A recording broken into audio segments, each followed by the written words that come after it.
What's up, everybody? It's Zach from the Duelist Den. Just got back from regionals a week ago. I got 28th place at Des Moines, Iowa. Let's go, baby. So, top 32, hit 28th place playing Dragon Link. It's a deck that I'm super confident with and super comfortable with. And yeah, I felt good. I was going to bring Vanadium, but I was not practiced enough. And I started really having second guesses and really doubting. I was like, what if I make some illegal plays and get a round loss? I'll never forgive myself. So with a deck that I know that I'm good with, and then I know the lines and I feel comfortable with it. So without further ado, we'll get into the deck. It is a 45 card main deck. We are rocking 3 Seyferts, in my opinion, the best normal summon. The next normal summon is going to be our black metal package. So we got our 3 black metal dragons. And then our Red Eyes, Black Metal Dragon, Darkness, Red MD as well. Package, it puts in work. You know, it puts in work. I'm hard. Like Black Metal and Safer, to me, they're equal for normal summons. I was not playing the Gamma package in this one. I thought about it, but I didn't want to I didn't want to have that many one-ofs and bricks in my deck because I knew it was inevitable. I was going to brick somewhere, so I didn't want to brick on Driver. And after that, we have the Bestial package. So we got our 3 Lubellians. Could cut it to 2 if you really wanted to, but I never opened up double. Although it would be fine because then you have a free discard and a free banish, so it's not too big of a deal if you open up double Bestial Lubellian. But I never did. And then we got the one of course, the Magnum Hut would be at 3 if he's playable at 3, but he's not. And we got our 3 Sorinir. Now that Magnum Hut's at 1, Sorinir goes to 3. That way you can see it more regularly. You can do Sorinir, put it to the grave, or you can Sorinir, put Lubellian to the grave, Safer, put it back to the hand. Lubellian effect, search the Magnum Hut. So there's a lot of like really cool interactions you can do there. And then double Jewess Swarm, which most people were doing just one-ofs, but I felt like 2 was really good. I always wanted to see it. And then Baldrake. Played 1 Baldrake. I know people don't play that one either. They kind of cut it. But I wanted to have as many activatable names in my hand as possible. So if I wanted to open up like a Druid Swarm, a Baldrake, and a Sorinir, I could have 3 playable cards versus opening none of them, right? Opening just the Sorinir because they're too low of a count to my deck. I really thought Vanadium was going to be more of a thing. I played 1 Vanadium player, and of course, the 1 Vanadium player I played, I didn't draw a single Bestial. So, you know, go figure. More on that later. Okay, then the rest of the Bestial package, we had Branded Beast and Regained. Beast, I don't know. I'm thinking about cutting it, thinking about removing it. It sucks to open it going turn 1. Feels real bad. But it is kind of like a really nice win more card. Because if you get the combo and you put the Beast and Beast effect, put Regained, it feels good. Then you could Druid Swarm, you know, Branded Beast, hit Druid Swarm, pop a card in the field, and because I thought there'd be more Unchained, so I always sided this out going second. Because destroying cards right now is not great. That's why I put in 2 Druid Swarm. That way you can send a card versus destroy the card. But other than that, that is it for the Bestial package. We'll set this off to the side. And then into the Tracer package, 3 quick launch. Because you have to. If you're playing this engine, you have to. If you're playing Horus, the whole rocket part gets cut. But the reason I play this deck is because of rockets, to be honest. So we got 3 quick launch, double Tracer. 1's not enough, 3's way too many.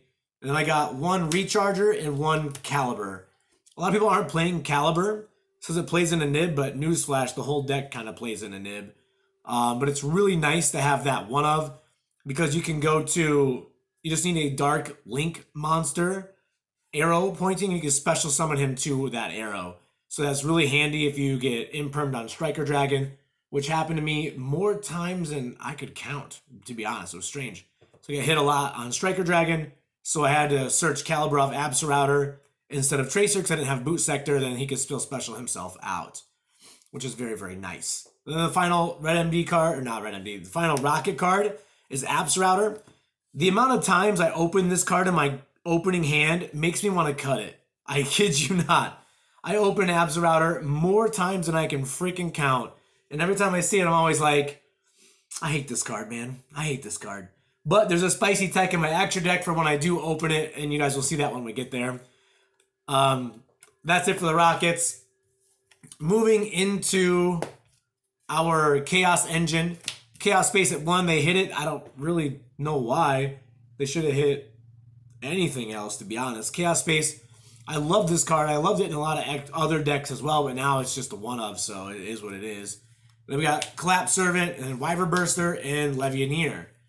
Always dropped Levianeer going second. Some people don't believe in that, but if I opened it, I would really not enjoy that. Because I was afraid of opening Levianeer and Absurrouter, and then I would just be in a lot of pain. Which, you know, funny enough, it did happen one game.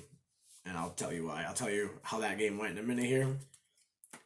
Then the bricks, Rockets, Boot Sector Launch, and then Dragon's Ravine. Dragon's Ravine's much less of a brick. There was a game where I opened up both field spells, and then you just activate Ravine, pitch, boot. Well, because there was no monsters in my hand. In a deck that plays like 30 plus monsters, I didn't open a single monster one game. And I was like, this is very improbable. So I still ended on SP though, and double Imperm, so it was okay. Now for hand traps, we have triple Imperm, just too good not to. Triple Effect Veiler, because I was really afraid of Rescue Ace and I wanted to have 6 ways to hit Turbulence. DD Crow, this hurts everybody, including Rescue Ace, because as soon as they get their first Rescue Ace card to the graveyard, just DD Crow it. Now you have 2 things. Now they can't summon Preventer and they have a harder time getting to Turbulence, and I have a Dark Engrave. So that's why Effect Veiler and DD Crow are here for the attributes. And then 3 Ash Blossoms. I played 12 hand traps because I kept playtesting with 9 without the crows, and I would never open one. I don't know what it was. Just I had 9, and I was running a 42 card deck, and I would just never see it. So I put in the other 3. Now I open 2 plus Engine almost every game. So I really do think that this is the way if you're not running the Gamma package. I think hand traps are very, very powerful right now. And yeah, super powerful right now. And if you're not playing hand traps, then you have to play super big, crazy power spells and something like droplets. But I never wanted to send cards from hand to grave, so I didn't want to do that. Okay, extra deck. Our Link 1s, Striker Dragon, Pisty, standard combo. Link 2's got our Romulus, IP, then the brand new one, SP Little Knight, puts in so much work, dude. I think because once you Dark Lock yourself with Tracer, who cares? Put IP down, go ahead, you'll spheres into something, bounce something, summon something, you'll IP off whatever that was, probably a Druid Swarm, into SP Little Knight. So now you have an on-field banish with Little Knight, chain 2, Druid Swarm to target send. So you just did so much work with like one card. It is insane. And then I was doing double spheres. Some people only do 1. 2 came up for me. Not a lot, but it came up. That's why I always still play it. Then Dark. I was hoping on getting the Dark, summoning out their SP. But every time I summon this card, I never resolved its effect. It was always negated, which is fine because it gets rid of a disruption that I was looking to get rid of as well. So if they didn't have the Imperms or the droplets, it would have put in a lot of work and they were afraid of it. So good power card to force to negate right now. Triple Burst combo. Boral End, best Link monster ever. You know, can't be destroyed by battle card effect, can't be targeted with monster effects. Just crazy good. Some people know how to play around it with droplets and Imperm and things like that, but most people don't. And then next is Savage Dragon into the Synchros. This is the shiny one out of the new box, the Anniversary Collection.